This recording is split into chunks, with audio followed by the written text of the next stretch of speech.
Hi everyone, it's me just back here making a video to show you how to use Zoom for your ESL or English class.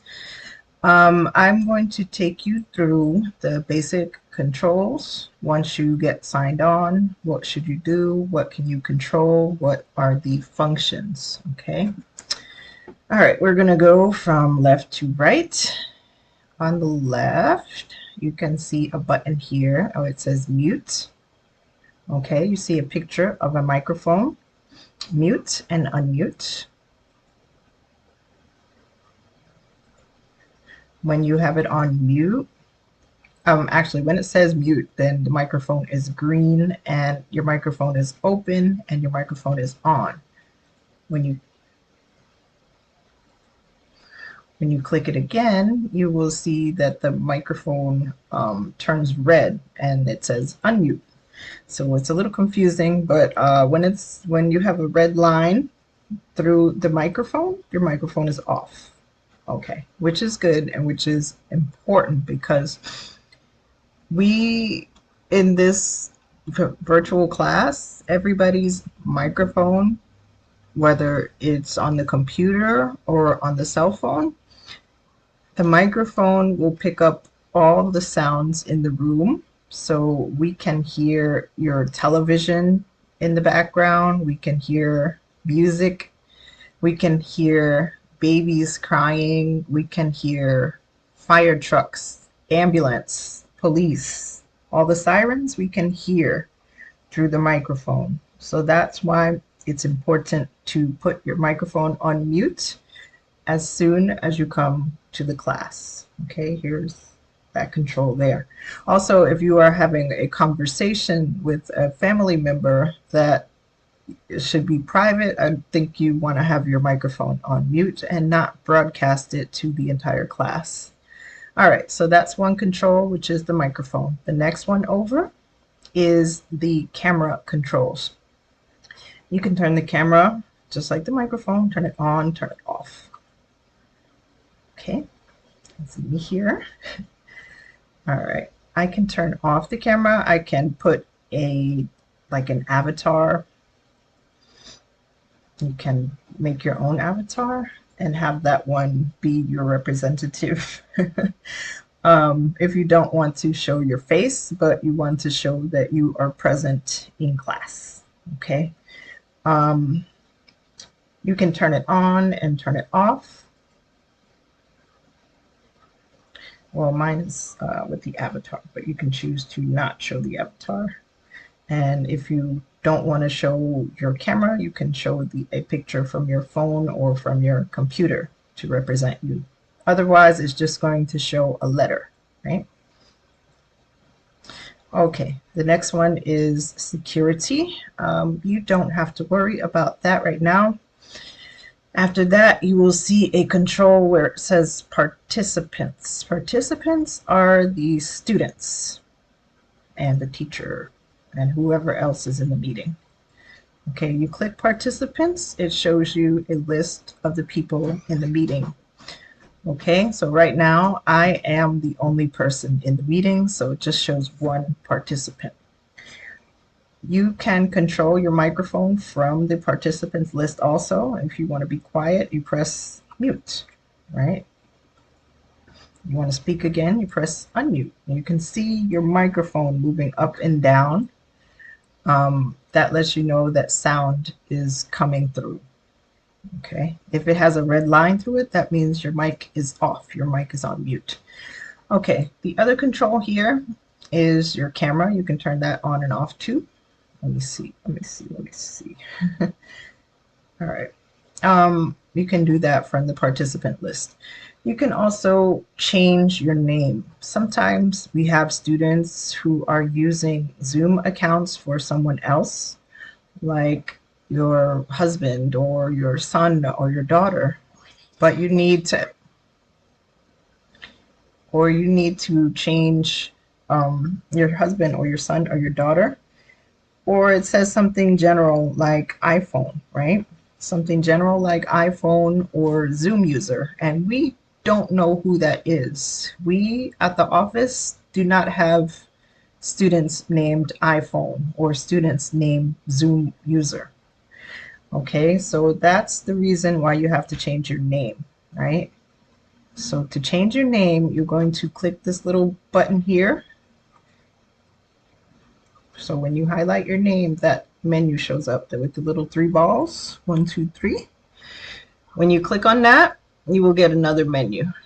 Menu from the participants list gives you the option to edit profile picture, or to rename yourself. You want to click rename. Okay, so I'm going to change my name to Mary Smith, for example, right? Change. Okay, so now every time I come to the meeting, my name will say Mary Smith. Okay. To edit the profile picture, I'll do that in another video because it's not vital, but it's very important that you have the correct name as a participant in the meeting. Otherwise, if we at the office do not recognize you, we don't know that name, we have to put you in the waiting room and you will not be allowed into the meeting. We need students who are identified. We can't have unidentified participants in the meeting. Okay. All right. The other thing is the chat that you're going to be using. The chat is the next button over. You click on the chat, and chat is basically like instant messaging, texting, kind of sending instant emails. All right, you want to send a message.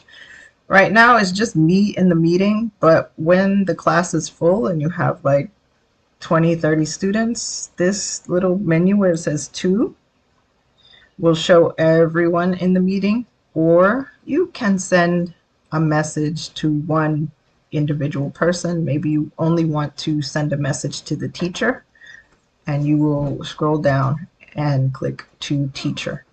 Okay, as soon as you come into this meeting, make sure that you type your name in the chat. Type your name in the chat. So my name is Mary Smith for now, today. Okay, so you can write something like, hello, my name is Mary Smith. Okay, and then you click on this little button here. Looks like an airplane, looks like an arrow. Click to send. Or you can press the enter button on your keyboard. Okay, and then I have a record of you coming to class. This is just another way for us to double check your attendance for class. Okay, maybe your name didn't show up in the participants for some reason, but if you type your name in the chat, we can give you credit for coming to class today. Okay, so that's that with the chat. And many times during the class, I will put links. Do you understand links? I put links in the chat, and you can click the links in the chat to take you to different websites. Okay, sometimes it's a Google Classroom link, or it's a link to a document in Google that is in Google Drive. I'll put the direct link to that specific document.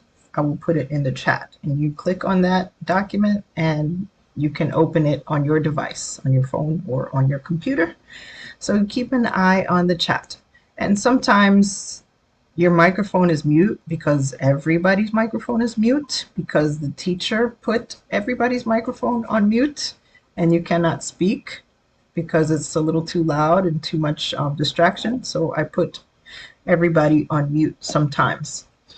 And you have a question or you want to say something, you can type it in the chat. You can type in something like, I can't hear you, or I can't see what you're showing. Okay, and then I know, even though you can't speak, I can see your message. Okay, you can still communicate with me even if your microphone is off. All right, let me turn my avatar back on. Okay, here we go. So even though my camera is off, you can still see my avatar speaking for me.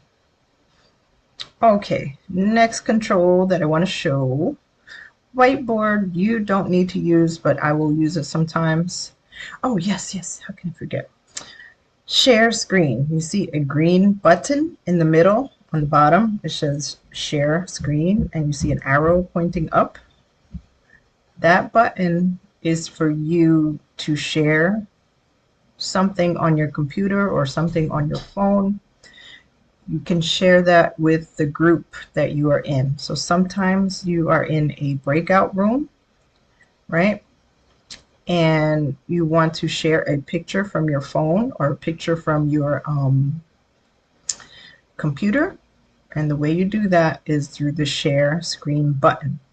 When the share screen button opens, you can share different things. You can share a screen from your iPhone or a picture from your computer, right? It'll show you screen recorder, all these different things. Okay. And then you click share. But I'm not going to share right now. You see that blue button in the corner, in the bottom right corner where it says share? That's how you share your screen. You will only do that if you are in a group, okay? And sometimes I ask you to work on a page together. And so you can all be looking at the same page. You can use that share screen button. I have to remember to give you permission to do that. Okay, let me see what else.